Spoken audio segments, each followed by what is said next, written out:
하나님의 은혜와 사랑하심이 날마다 여러분 가운데 충만히 있기를 축복합니다. 제가 어린 시절에 신앙생활을 하다가 사춘기에 접어들면서 종교에 대한 신앙에 대한 회의를 갖게 되었고, 그로 인하여 잠시 동안 젊은 그 청소년기 그리고 청년의 시기를 주님과 상관없이 지내다가 어느 날 주님을 만나게 됐습니다. 주님을 만나고 난 이후에 제가 비로소 처음 눈을 뜬 것이 바로 말씀에 대한 훈련이었던 것 같아요. 어찌 보면 저 개인적으로도 정말 감사한 것은 그 말씀의 훈련이 오늘날 저를 이곳까지 인도하지는 않았을까. 그리고 가장 중요한 복음의 가장 중요한 하나님의 말씀이 무엇보다 생명의 가장 우선순위에 가치를 둔 것도 어찌 보면 저에게 주신 특별한 은혜가 아닐까 생각해 봅니다. 그로 인하여 시작되었던 제자 훈련은 제가 평신도서부터 미친 듯이 지금까지 달려왔던 것 또한 사실이기도 합니다. 그래서 과거에 가르쳤던 그 집사 시절에 가르쳤던 제자들이 저를 목사님이라고 부르는 경우도 있지만 여전히 저를 선생님이라 부를 때 그 선생이라는 그 단어는 언제나 제 심장을 뛰게 하고 언제나 그 단어가 저에게는 기쁨이 되어지는 단어이기도 합니다. 세상에 불러지는 여러 가지 호칭들이 있습니다. 그런데 그 호칭 속에서 정말 저는 개인적으로 좋아하는 것이 있다면 스승 내지는 선생이라는 단어가 아닐까 생각해 봅니다. 스승과 제자의 관계, 그것은 어떤 관계일까? 그것은 분명한 것은 신뢰의 관계로부터 출발하고 있다는 것을 부정할 수 없겠죠. 스승과 제자의 관계가 깨어졌다는 것은 믿음의 관계, 즉 신뢰의 관계가 깨어졌을 때 스승과 제자의 관계를 부르지 않을 것입니다. 그러므로 스승과 제자의 가장 중요한 것은 이 신뢰의 관계, 바로 이것은 가장 중요한 관계의 시작이라는 것을 우리는 분명할 것입니다. 그렇다면 제가 이곳에서 이제 30년 가까이 목회를 하면서 목회자와 여러분의 관계는 어떤 관계일까를 고민하는 시간을 가졌습니다. 목회자와 성도의 관계, 물론 여러 가지 관계의 표현들이 여러 가지 다양하게 있을 수 있어요. 또 목자와 양이라는 그런 비유로도 이야기할 수 있지만 저 개인적으로는 스승과 제자의 관계로 이해할 수 있다면 저는 목회자로서는 가장 큰 기쁨이 아닐까 생각해 봅니다. 목사이기 전에 선생이라는 소리를 듣는 것 또한 저에게도 큰 기쁨이 될 수 있는 것이겠죠. 스승과 제자의 관계, 또한 성도의 입장에서는 또 어떨까 생각해 봤어요. 목사인 제 입장에서는 여러분과 저의 관계가 스승과 제자의 관계를 불러준다면 정말 기뻐할 것이지만 성도의 입장에서는 어떨까? 목회자 입장에서는 성도들은 분명하게 이야기해야 될 것은 바로 예수님의 제자를 세우고 그들을 양육하고 훈련하는 자리가 바로 목회자의 역할이고 사명이라고 저는 믿습니다. 목회자라는 것은 그들이 누구의 제자를 삼을 것인가, 나의 제자가 아닙니다. 옥하는 목사님의 제자도 아니고 하영주 목사님의 제자도 아니고 또한 우리가 잘 알고 있는 조영기 목사님의 제자가 아니라 예수님의 제자를 만들어가고 세워가는 것, 이것이 어찌 보면 목회자가 해야 될 가장 중요한 본질의 사명, 사역이라고 저는 확신하면서 지금까지 왔습니다. 그러게 목회자라는 것은 스승이라는 그런 단어보다는 오히려 교관, 훌륭한 그리스도의 군사가 되기 위하여, 용사가 되기 위하여, 또한 그리스도를 따르는 그 무리가 되기 위하여 그들을 말씀으로 훈련시키는 교관 정도의 위치가 아마 제가 해야 될 역할들이 아닐까 생각해 봅니다. 오늘 본문에서 기록된 것처럼 예수님께서도 자신을 믿는 유대인들에 대해서 오늘 성경은 이야기를 하고 있어요. 오늘 31절에 예수께서 자기를 믿는 유대인들 이야기하고 있어요. 그러니까 당시에 예수님을 따랐던 사람들이 있었지만 예수님을 거부하고 부정했던 유대인들이 있었던 것이죠. 그렇다면 분명한 사실은 유대인들, 예수님을 따랐던, 예수님을 믿었던 사람들이라면 쉽게 얘기한다면 예수님의 12명의 제자가 그 중에 하나일 것이고, 또 70명이 그리했을 뿐만 아니라 예수님을 따른 수많은 사람들을 믿고 따른 사람들을 오늘 성경은 뭐라고 얘기하고 있습니까? 바로 제자라고 이야기를 하고 있는 걸 볼 수가 있어요. 그러므로 우리는 예수님을 믿는다고 이 자리에 여러분들의 입술로 고백한다면, 여러분이 신앙으로 고백합니다. 예수님이 나의 구원자이시며 난 예수님을 그리스도를 믿습니다 라고 고백하고 있다 한다면 분명하게 자신의 정체성을 인식하시길 바랍니다. 나는 누구의 제자다? 예수님의 제자다.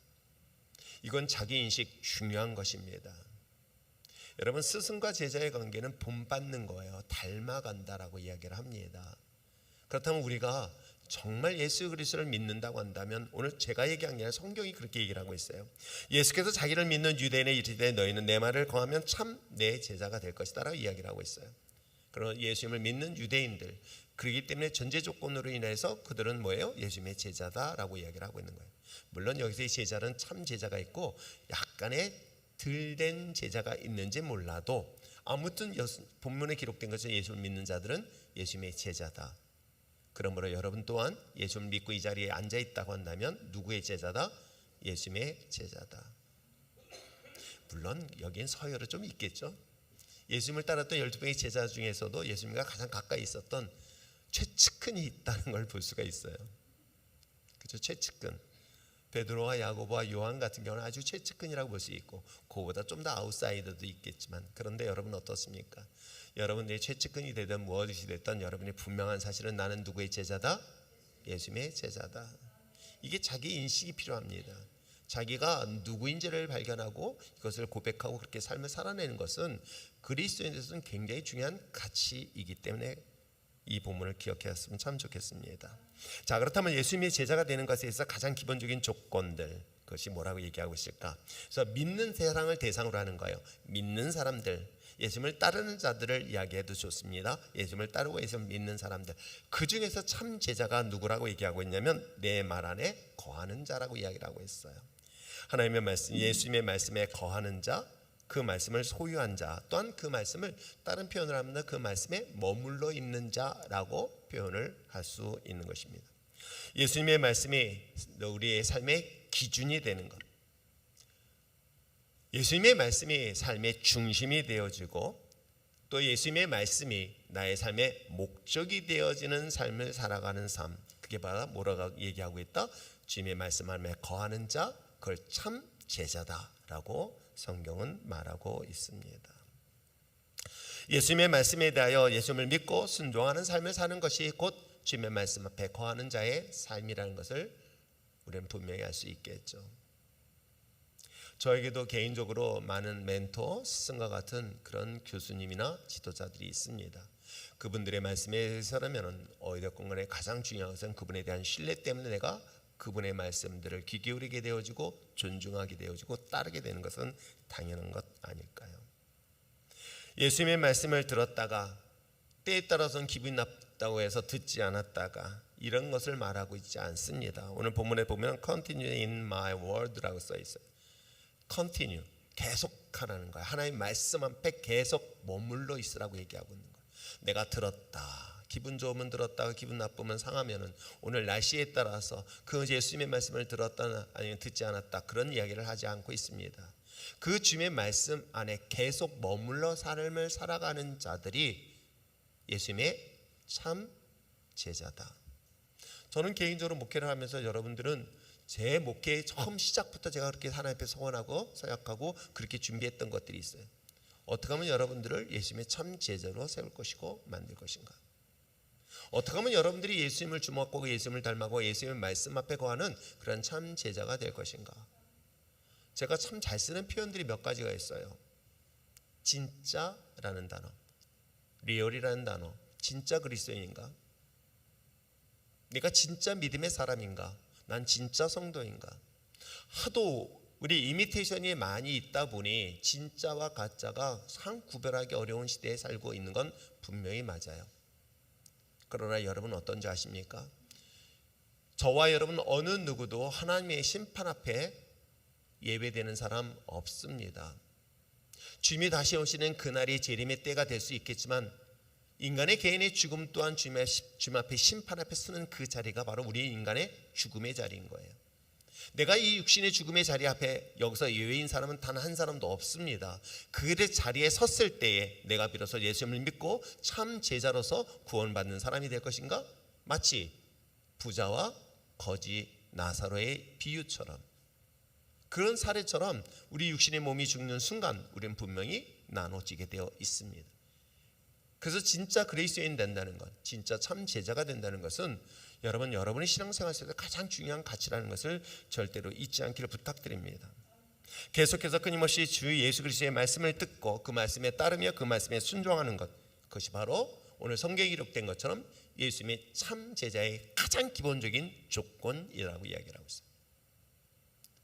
그러므로 사랑하는 성도 여러분, 예수를 통해서 그리스도를 믿는 저와 여러분, 구원받은 믿음의 자녀들이 제자로서의 삶을 살아가는 것은 당연한 것이고, 그리스도인의 삶을 살아가는 것 또한 마땅한데, 그것은 어떻게 삶을 살아야 된다? 날마다 주님의 말씀의 통치 아래 살아가는 것, 말씀의 뜻을 따라 살아가는 것, 이것이 바로 참 제자의 길이라는 것을 날마다 잊지 않기를 부탁드립니다. 자, 그런데 그러면 참 제자가 되면 어떤 결과를 가져다 주고 있을까요? 정말 참 제자가 되면 뭔가 그 결과가 있어야 되지 않습니까? 그 예수님의 제자는 그리스도인이 됐습니다. 예수를 믿는 그리스도인이 됐고, 예수를 믿는 참 제자가 됐으면 분명히 세상과 다르고 뭔가 구별되는 삶이 있어야 돼요. 그 결과를 뭐라고 얘기하면 두 가지를 말하고 있어요. 진리를 할 것이다 라고 얘기를 하고 있어요. 두 번째 뭐예요? 그 진리로 말미암아 너희가 뭐 하게 될 것이다? 자유케 될 것이다 라고 얘기하고 있어요. 그러므로 사랑하는 성도 여러분, 우리가 신앙생활하고 예수 믿는 것에 대한 가장 중요한 것은 예수를 믿음으로 말미암아 그분의 말씀이 나의 삶의 중심이 되어지고, 그 말씀 앞에 거하는 우리의 삶이 되어지면 그것이 참 제자가 되는데, 그 참 제자는 뭐다? 진리를 알게 될 것이다. 또한 진리 안에서 자유케 될 것이다. 이것이 우리가 신앙생활 속에서 삶의 결과로 얻어지는 열매라는 것 잊지 마시길 바랍니다. 자, 그렇다면 진리를 아는 것과 진리로 인하여 자유케 되는 것이 무엇일까를 한번 고민해 봅시다. 진리를 안다는 것은 과연 어떤 의미일까?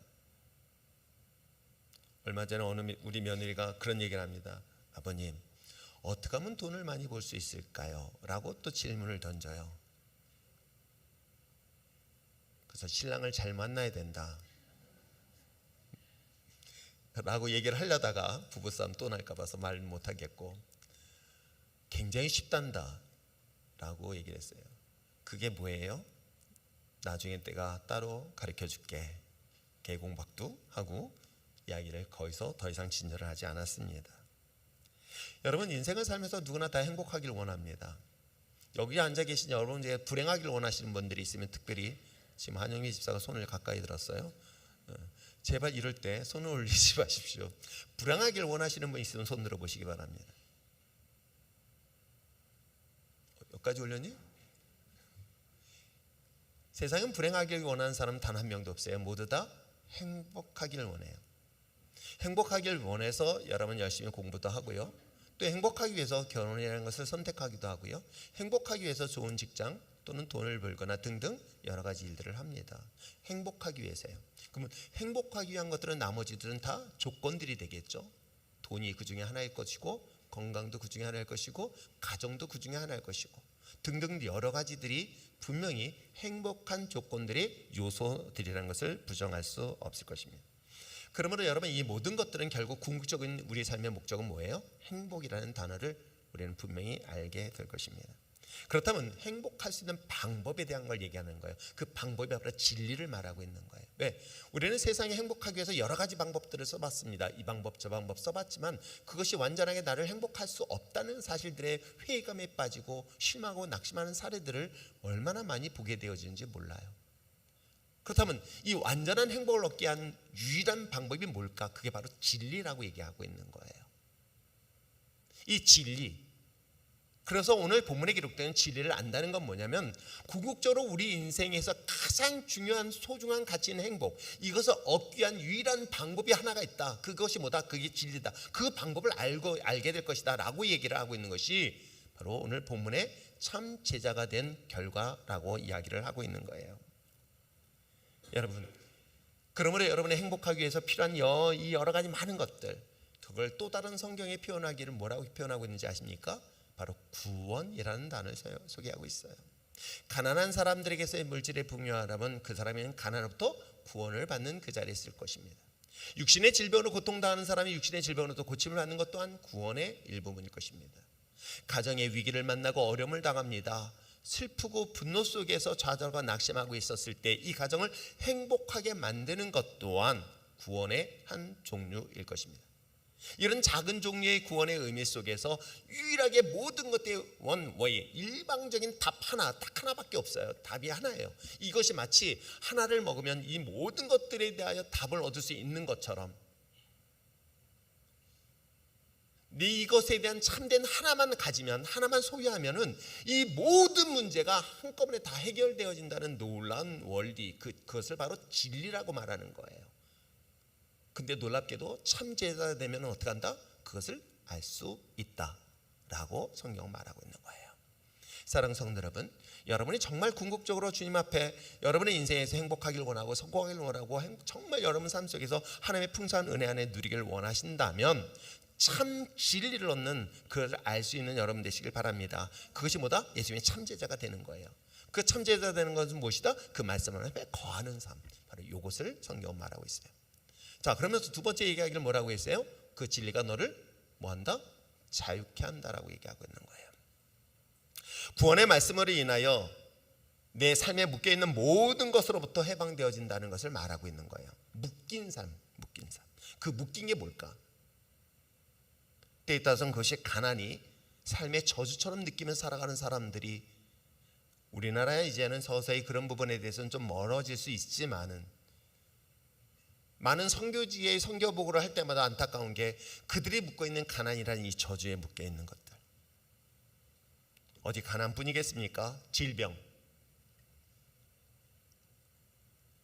때에 따라서는 역기능적 그런 삶에 대한 분노와 상처들, 이런 것들이 내 삶을 전체적으로 묶고 있어서 자신의 삶을 행복하다고 느끼지 못하는 주변의 수많은 사람들을 보게 되어집니다. 그런데 바울은 말하고 있어요. 로마서 1장 16절에 말씀한 이 복음은 모든 믿는 자에게 구원을 주시는 하나님의 능력이라고 성경 분명히 이야기를 하고 있습니다. 복음, 진리, 예수 그리스도 같은 의미예요. 저주에 묶인 사람에게서의 기쁜 소식은 무엇입니까? 이 저주로부터 해방되는 것 아닐까요?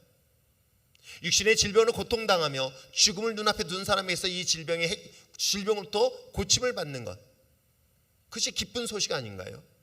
그 기쁜 소식이 되는 분은 누구시다? 바로 진리 대신 예수 그리스도다라고 이야기를 하고 있는 거예요. 그러므로 그리스도의 복음은 모든 믿는 예수님의 참 제자들에게는 구원을 주시는 하나님의 능력이 그 안에 있다라고 바울은 확실하게 고백을 하고 있는 것입니다. 복음의 진리 대신 예수 그리스도는 우리의 삶의 삶 가운데 있어서 묶여있는 모든 저주로부터 해방되어진다는 사실을 여러분 믿고 여러분 삶 속에서 풍성하게 누리며 살아갈 수 있는 여러분 됐으면 참 좋겠습니다. 과거에 돈에 묶여 살았던 우리들의 삶이 예수 그리스도로 말미암아 이 모든 물질의 가난으로부터 부유케 하시는 하나님의 놀라운 자유함을 경험할 수 있는 것, 그것이 바로 복음의 능력인 줄 믿습니다. 과거에 육신의 질병으로 인하여 묶여 있었던 우리들의 삶, 그러나 질병이 있던 없던 그것으로 초월적인 자유함을 경험할 수 있는 것이 복음의 능력인 줄 믿습니다. 과거에는 인간관계에 대한 상처로 인하여 우리의 삶이 묶여졌다고 한다면 이제는 어떤 관계, 어떤 상처가 있을지라도 그 속에서 누릴 수 있는 진정한 자유. 저는 그래서 자유라는 것은 어떤 문제를 해결하는 것 때문에 일어나는 일들이 아니라 더 본질적인 거예요. 과거에는 가난한 것 때문에 이것이 고통스럽고 슬프고 아팠습니다. 그런데 가난해도 나에게는 전혀 상관이 없어요.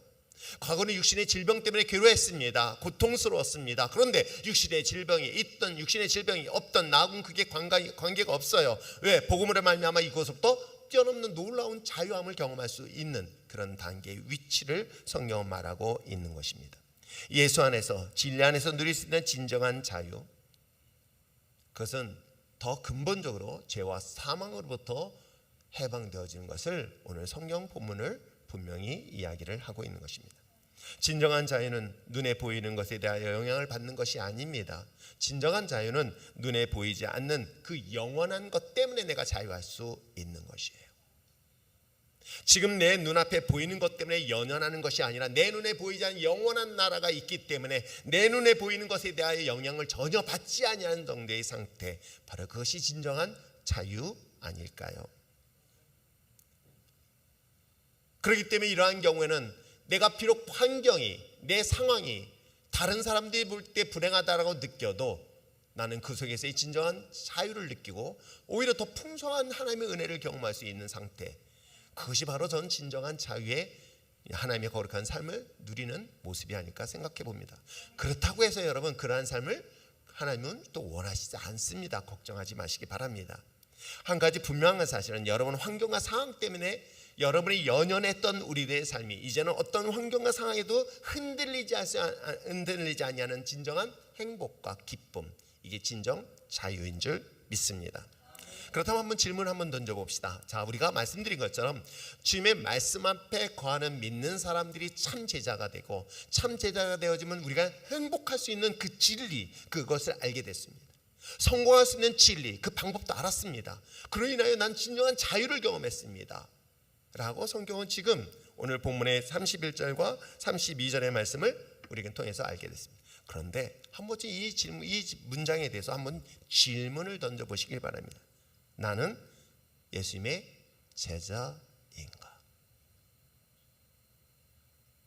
스스로가 한번 질문을 던져봤으면 참 좋겠습니다. 그리고 예수님의 제자라고 한다면 주님의 말씀 안에서 내가 통치받고 그 말씀 안에서 살고 있는가를 여러분 스스로에게 한번 질문 던져보시길 바랍니다. 많은 분들이 어떤 어려움의 문제가 할 때 힘들고 어려워요 라고 이야기했었을 때 여러분 진짜 이 질문을 스스로에 던져보시기 바랍니다. 진리를 알게 되었고 그 진리로 말미암아 자유케 된다라는 그 주님의 결론적 이 말씀이 과연 나는 이 상황 속에서 근심과 걱정에 사로잡혀 있다 한다면 나는 진짜 제자인가? 그리고 그 제자로서 주님의 말씀 앞에 내가 말씀의 통치 아래 살고 있는가를 누구와 스스로가 질문을 던져보는 여러분 됐으면 참 좋겠습니다. 또 하나 두 번째 질문은 뭐냐면 진리를 알고 있기 때문에 내 삶 가운데 진정한 자유를 누리고 있는가? 이 두 가지 질문을 진짜 그리스도인 참 제자라고 한다면 여러분들이 스스로 질문을 던져보시고 그것에 대한 확신이 없다면 다시 한번 진지하게 고민해 볼 수 있는 여러분 됐으면 참 좋겠어요. 과연 여러분은 어떤 대답을 할 수 있을까? 예수님과 상관없이 살고 있어요. 말씀과 상관없이 살고 있어요. 그렇기 때문에 그런데도 불구하고 난 자유로워. 의외로 많이 있습니다. 주일날 담임 목사님의 설교에 들을 때 말씀을 끄떡끄떡 하면서 들었다가 나가는 순간부터 모든 걸 다 내려놓고 주님과 상관없이 주님 뜻대로 사는 게 아니라 내 뜻대로 진짜 주님의 말씀은 전혀 머릿속에 기억나지 않으면서 별개의 삶을 살아가는 그런 그리스도인들이 오늘날 사실은 참 많이 있는 것 여러분 아십니까? 심지어는 예수를 믿고 따랐던 유대인들조차도 자신은 어디에 묶여 있거나 억압된 적이 없다라고 생각하고 있는 내용이 오늘 33절의 고백이에요. 자, 33절. 자, 이와 같이 예수를 믿는 그 사람들이 어떤 고백을 하고 있는가 한번 읽어보시길 바랍니다. 읽겠습니다. 시작. 그들이 대답하되 우리가 아브라함의 자손이라 남의 종이 된 적이 없거늘 어찌하여 우리가 자유롭게 되리라 하느냐. 예수님께서 말씀하시고 있는 거예요. 너희가 나에게 참 제자가 되면 진리를 알 것이고 그 진리로 말미암아 너희가 자유자가 될 것이다, 자유로울 것이다 라고 얘기를 하고 있어요. 자, 이 말을 들었었을 때 나는 진리의 안에 거하고 있는가? 나는 예수님의 참 제자인가? 라는 질문을 던져야 되는데 가만히 보니까 나는 어디에도 종이 된 적이 없는 것 같아. 나는 자유롭게 살고 있는데? 라고 문제 제기를 하고 있는 것입니다. 그러면서 자신들은 아브라함의 자손이라고 이야기하고 있습니다. 뭐예요? 하나님의 특별히 선택받은 그런 민족이요 자녀라고 얘기를 하고 있는 거예요. 물론 하나님의 절대적인 은혜 때문에 자신이 하나님의 선택받은 믿음의 자녀라는 그 자기 정체성을 고백하는 것도 결코 쉬운 일은 아니지만 어찌됐건 간에 아브라함의 자손이라는 것은 하나님의 특별한 은혜로 선택받은 하나님 믿음의 사람이라고 고백할 수 있는 이 사람들. 그리고 중요한 것은 남의 종이 된 적이 없다라고 이야기를 하고 있습니다. 그러면 누구에게도 종 노릇하는 삶을 살아본 적이 없다라고 이야기를 하고 있어요. 그러니 어찌하여 자유롭게 될 것인가? 라는 그것을 이해할 수 없다는 질문을 던지죠. 하나님의 자녀의 백성으로서 어느 것도 어느 순간에도 종 노릇하거나 종처럼 살아본 적이 없다고 고백하고 있는 이 고백. 혹시 오늘 우리 그렇게 살고 있는 건 아닐까요? 그리스도인이라는 것, 즉 예수님의 제자로서 참 자유의 삶을 살기 위해서 정말 저는 이 본문을 보면서 발견하고 또 발견해야 될 것이 있어요. 그 뭔지 아십니까? 자신의 아이덴티티. 자신이 지금 현재 어떤 상태에 있는가, 자신 누구인가를 발견하는 것이 바로 저는 복음에 가장 필요한 포인트가 되고 중요한 요소가 되지 않을까. 그러는 문제의식을 알지 못하고 그 문제의식뿐만 아니라 자기를 정확히 판단하지 못하고 평가하지 못하면요, 여전히 복음을 들었는데도 그건 나와 상관없다는 이야기를 듣게 되죠. 오늘 본문도 그런 거예요. 예수님을 따랐던 사람들, 유대인들, 그들에게 이야기합니다. 야, 난 지금까지 종이 돼본 적이 없는데 라고 이야기하는 고백은 비단 2000년 전 예수님을 따랐던 이 사람들의 고백일까요? 문제는 지금도 이런 고백을 계속하고 있는 것을 우리는 보게 되어져요. 자신의 상태를 정확하게 인식하지 못한다면 여러분, 그 결과가 얼마나 비참한 결과를 가져다 주는지 아십니까? 우리가 건강검사를 합니다. 건강검진을 하거나 종합검사를 하는 가장 중요한 이유와 목적이 무엇입니까? 혹이라도 내게 큰 병이 있는가를 정확하게 알기 위하여 검사받는 것 아닐까요? 그런데 왜 우리 영적인 상태는 스스로 점검하려고 하지 않습니까? 내가 건강검진을 늦게 함으로 인하여 큰 병이 올 수 있는 것, 두려워서 우리가 이것을 합니다. 근데 여러분, 영적인 점검은 놀랍게도 이건 죽음과 삶의 문제가 아니에요. 구원과 심판의 기로에 서 있는 것 정도로 엄청나게 중요한 거예요. 그렇기 때문에 저는 이것은 끊임없이 의심이 아니라 점검을 해보아야 할 것입니다. 제가 말씀드렸죠. 나는 예수님의 참 제자인가? 그로 말미암아 난 그리스도 안에서 진리 안에서 난 참된 자유를 누리고 있는가? 이 질문을 스스로 돌아보면서 점검하고 여러분들이 스스로를 발견할 수 있는 여러분 됐으면 참 좋겠습니다. 우리가 잘 알고 있는 것처럼 혈압이나 당뇨는 침묵의 암살자라고 이야기를 합니다. 이 문제를 본인이 인식하거나 인지하지 못한다면 자기 몸이 어느덧 죽어가도 알지 못합니다. 육신의 병도 그런데 하물며 영적인 것은 말할 필요가 없지 않을까요? 그런 문제제기, 자신들이 종인지 아닌지를 구분하지 못했던 이들에 대한 이야기를 오늘 성경은 말하고 있는 거예요. 예수님께서 노예와 자유에 대해서, 즉 억압받았던 자와 자유에 대해서 말씀하시면서 진리가 너희를 자유케 하라는 이 말씀, 그러나 유대인의 반응처럼 나는 노예 또는 누구로부터 종이 돼 본 적이 없다라고 고백하고 있는 것은 비단 오늘 우리 자신의 모습은 아닐까요? 이스라엘은 여러분 역사를 통해서 알 수 있는 것처럼 오랫동안 이방인의 지배를 받아왔던 민족이며 또한 노예의 신분을 삶을 살았던 그런 자들이기도 하였습니다. 그것은 오랜 역사 속에 기록되어 있는 것처럼 애굽에서의 삶에서부터 그들은 애굽의 종의 출발을 보았던 것이죠. 뿐만 아니라 그들은 남북 이스라엘이 나눠지고 난 다음에 아스리아 그리고 바벨론에 의해서 이스라엘, 북이스라엘과 남유다는 비참하게 멸망을 당하였고 포로의 시간을 가졌던 시간이 있었던 것으로 성경은 분명히 기록되어져 있습니다. 자신들이 종이 되었던 것을 거부했던 수많은 사람들, 그래서 격렬하게 저항하며 전쟁을 치렀던 것 또한 사실이기도 합니다. 그리고 마침내 이스라엘은 해방된 듯 자신의 고향으로 돌아와 성전을 짓고 또 뿐만 아니라 성곽을 졌던 것 또한 사실이기도 합니다. 그래서 본인들이 수고하여서 찾은 그 자유, 그렇기 때문에 그들에 대한 자부심 내지는 민족적 자긍심은 분명히 그 어느 누구보다도 뛰어남에 틀림없던 것이죠. 그러나 오늘 성경 본문에 기록된 것처럼 예수님과 대화를 나눴던 그 시대에도 그들은 누구의 지배를 받고 있었는지 아십니까? 바로 로마의 지배를 받고 있었던 것이죠. 참 아이러니하잖아요. 그들은 지배를 받고 있는데도 불구하고 그들은 지배를 받지 않는다라고 이야기를 하고 있는 거예요. 그런데 역사적 사실은, 분명한 사실은, 팩트는 로마의 지배를 받고 있었던 것은 사실이기도 합니다. 그래서 10년은 이스라엘의 왕을 세우기 위해서라면 로마의 황제부터 승인을 받지 않는다면 왕이 될 수 없었던 그런 시대적 상황인데도 불구하고 자기를 깨닫지, 자기 인식을 하지 못했던 거예요. 그러면서 오늘 본문에 기록된 것은 자신들은 어느 한 번도 아브라함의 후손으로서 어느 누구도 어떤 사람으로부터 종이 돼 본 적이 없다 라고 그들은 이야기를 하고 있는 거예요. 이유를 생각해 봤습니다. 종이 되어지는 것을 인정하기 싫어서일까? 아니, 어찌 보면 우리도 마찬가지인 것 같아요. 우리는 죄인이라는 것을 인정하기 싫어하고 있는 것은 아닐까? 우리는 죄인으로 이 자리에 서 있고 저 역시도 마찬가지인 거예요. 말씀을 전하는 저 역시도 구원을 받아야 될 사람인 중에 한 사람인 거예요. 그때 예수님 앞에 섰을 때는 저는 철저한 죄인일 뿐이에요. 그러나 그리스도로 말미암아 구원받은 믿음의 자녀로 두렵고 떨리는 마음으로 이 자리에 서 있을 뿐이에요. 그러나 저도 누구보다도 주님의 구원이 필요한 죄인의 한 사람일 뿐이에요. 그런데 여러분 어떻습니까?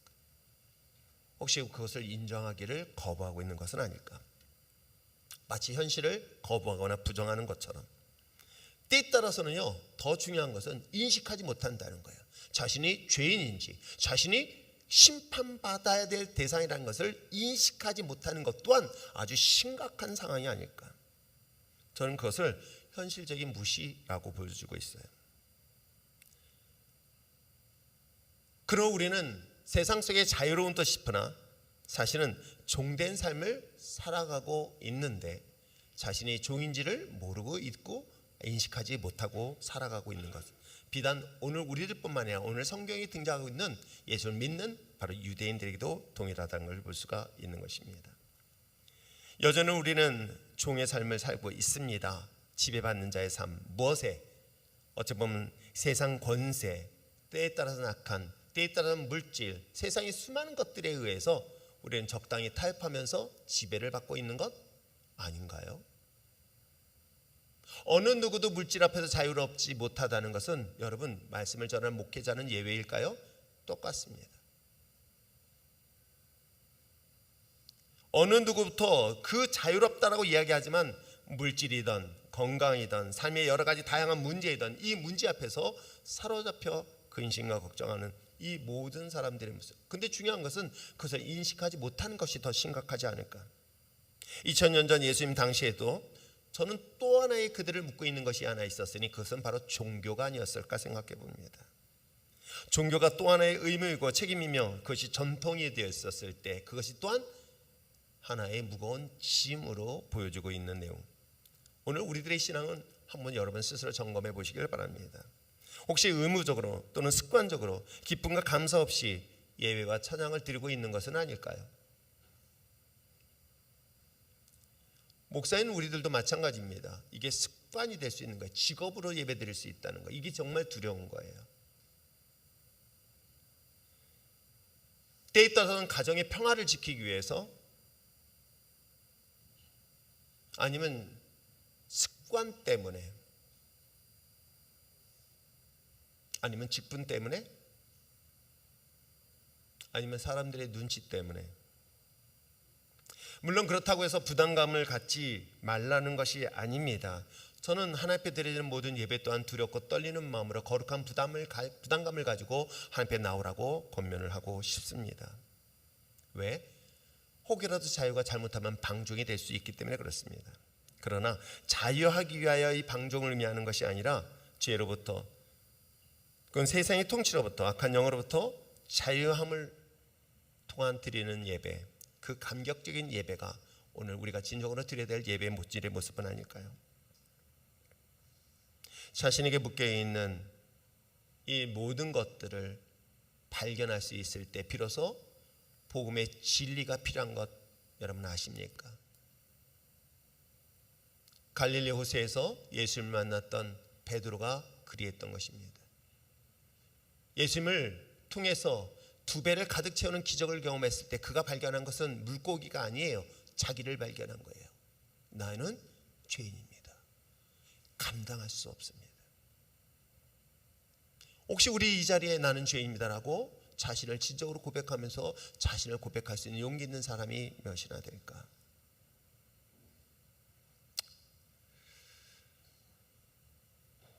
죄와 사망의 권세로부터 자유하지 못한 자신을 발견할 때 우리는 비로소 진리가 필요한 것이고 예수가 필요한 것이고 구원이 필요한 것임을 발견하게 될 줄 믿습니다. 사실은 이런 관점에서 오늘 말씀을 준비하면서 목회적 딜레마에 빠질 때가 사실 참 많이 있어요. 어떤 딜레마인지 아십니까? 자신이 종된 신분을 인식하지 못하고 있는데 자신이 종인지 죄의 종인지 인식하지 못한 자들에게 자유케 하는 예수님을 소개한다는 것이 목회자로서는 또 하나의 딜레마에 빠질 때가 있어요. 세상을 다스릴 수 있는 하나님의 자녀로서의 권세를 가지고 있고 세상을 지배하며 살아갈 수 있는 믿음의 능력들을 갖고 있는데도 불구하고 전혀 이것에 대한 문제의식을 느끼지 못한 채 세상의 지배와 통치를 받고 있는 사람들에게 너 그것이 문제 있다라고 지적한다 한들 본인이 그것을 문제의식 느끼지 못하는데 그것이 내가 전하는 복음이 무슨 의미가 있을까라는 목회적 딜레마에 빠질 때가 사실 참 많이 있어요. 아무런 꿈과 아무런 소망을 갖지 않은 사람의 꿈을 왜 갖지 못하였느냐라는 그런 문제의식을 지적해도 본인은 그 문제의식을 느끼지 못하는 사람들에게 문제의식을 지적한다 한들 그게 무슨 의미가 있을까라는 목회적 딜레마에 빠질 때가 사실 참 많이 있어요. 하나님의 영원한 나라의 가치에 대한 가치를 이야기할 때 그 가치를 인식하지 못하고 인지 못하는 사람에게 이 복음의 가치를 아무리 설명한다 한들 그것이 과연 의미가 있을까라는 그런 고민에 빠질 때가 사실 있습니다.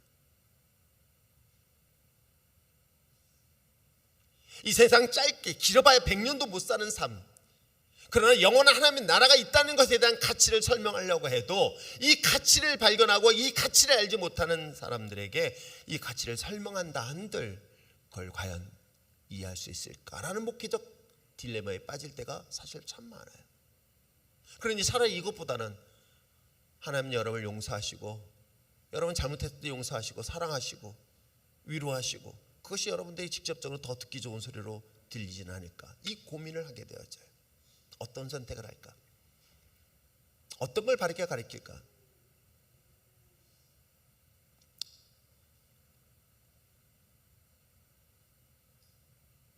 헌신과 봉사 예배의 삶, 그것은 바로 우리에게 주어지는 그 주임으로 인하여 감사한 자들의 하는 표현이 바로 그것은 헌신하는 거고요, 봉사하는 것이고요, 또 뿐만 아니라 예배자의 삶인 것이에요.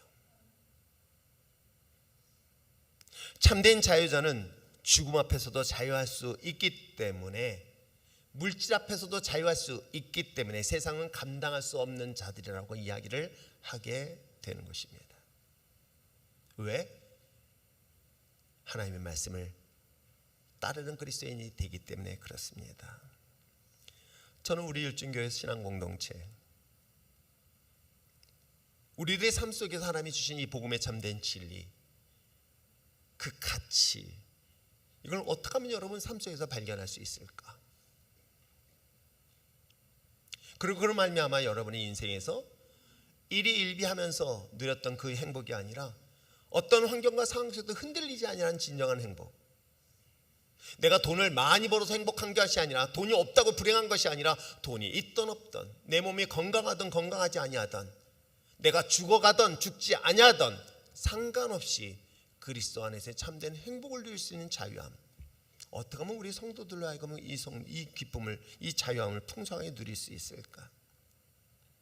그러기 위해서라면 정말 나는 그리스도의 복음이 필요한 존재임을 인식하고 인정하고 그것을 찾아낼 수 있는 여러분 됐으면 참 좋겠습니다. 사마리아 수가성의 여인의 삶의 목마름의 여인을 주목해 보시길 바랍니다. 또한 태어나면서부터 한 번도 보거나 앉거나 움직여 본 적 없는 소경 내지는 안진뱅이를 주목해 보시기를 바랍니다. 물질의 노예가 되어서 삶을 살아가고 있는 그런 보편적인 삶의 사람들의 모습도 주목해 보시길 바랍니다. 이 모든 것들의 참 자유를 주신 분 누구였습니까? 오직 예수 그리스도밖에 없어요. 전 여러분들이 예수님을 주목하고 예수님 말씀만 폐거하면서 예수님의 말씀대로 살아갈 수 있는 예수님의 참 제자가 되어지를 전 소망해요. 목사님 말이 아니라 성경에 말씀하신, 주님이 말씀하신 그 말씀의 진리 앞에 따를 수 있는 그리스도인들, 그 말씀에 나의 삶을 이끌어갈 수 있는 그리스도인들, 내가 아니라 그 말씀에 따라서 복종하고 뛰었던 그 말씀에 내가 이해가 되지 아니하더라도 순종할 수 있는 진짜 참 제자인 예수 그리스도인들, 그들을 통해서 여전히 하나님의 하나님이심을 증명하고 증거하기를 원하십니다. 그런 증인된 삶을 주님께서 찾고 있다면 저는 개인적으로 우리 일종교회 모든 성도 되어지길 바라는 것이 목사로서의 욕심인 거예요. 그러므로 사랑하는 성도 여러분, 진짜 그리스도인 되기 위해서 주님의 구원이 필요한 자신의 정체성, 자신의 존재를 먼저 인식하고 발견할 수 있길 바랍니다. 나는 여전히 물질의 노예, 악한 공중권세 잡은 악한 영가의 그 삶 속에서의 지배를 받고 있는 이 연약함들, 환경과 상황 때문에 쉽게 쓰러지고 넘어지고 그것에 지배를 받고 있는 우리의 이 종된 삶의 모습을 분명하게 인식한다면 이것을 완전하게 구원시킬 예수 그리스도 복음의 진리 안에 거할 수 있는 여러분 됐으면 참 좋겠습니다. 날마다 주님의 말씀을 묵상하는 이유가 바로 이러한 삶의 이유 아닐까요? 하나님의 말씀은 전 살아있음을 믿습니다. 하나님의 말씀은 살아 운동력이 있음을 믿습니다. 그 하나님의 말씀은 살아 운동력이 있어 우리 영과 혼과 관절과 골수를 찔러 쪼개는 역사가 있음을 저는 믿습니다. 그렇게 그는 어떤 것도 타협할 수가 없는 것이에요. 진짜 여러분들이 그리스도인이 되어지고 참 예수님의 제자가 되어지길 원하신다면 사람의 이야기를 들으는 것이 아니라 주님의 말씀을 듣는 자리에 서기를 바라고 그 말씀에 통치받는 자리에 서기를 원합니다. 그러기에 말씀을 날마다 묵상하는 이유가 그것 때문 아닐까요? 성경은 그 사실을 말하고 있는 거예요. 그 진리가 우리 말씀이 우리 삶 속에서 참된 진리를 발견할 것이고 진리를 깨달음으로 말미암아 자유를 얻게 되어지면 비로소 내가 하나님 앞에 헌신하고 예배드리는 것이 그 속에서 주신 풍성함을 반드시 경험하고 누리게 될 줄 믿습니다. 그러므로 사랑하는 성도 여러분, 이번 여름 하는 기간 동안에 여러분이 그 무엇보다도 하나님 말씀 앞에 거할 수 있는 여러분 됐으면 참 좋겠어요. 여러분 다른 것으로 인하여 여러분을 쉼을 얻으려 하지 마십시오. 주님과의 깊은 관계를 통해서 여러분의 쉼을 얻길 바랍니다. 그것이 여러분 주님 부르시는 날까지 하나님 말씀을 더 깊이 그 말씀 앞에 말씀이라는 그 통치 아래 지배 아래 그 뜻대로 살아내는 우리 율전의 신앙 공동체가 되어서 무엇보다도 하나님의 거룩한 믿음의 자녀로서의 참 자유와 참 기쁨을 세상 가운데 나누며 전할 수 있는 진짜 참 그리스도인 되시기를 주님의 참 제자가 되기를 축복합니다. 이 시간 종의 눈을 감고 한번 기도하는 시간 가지길 원합니다.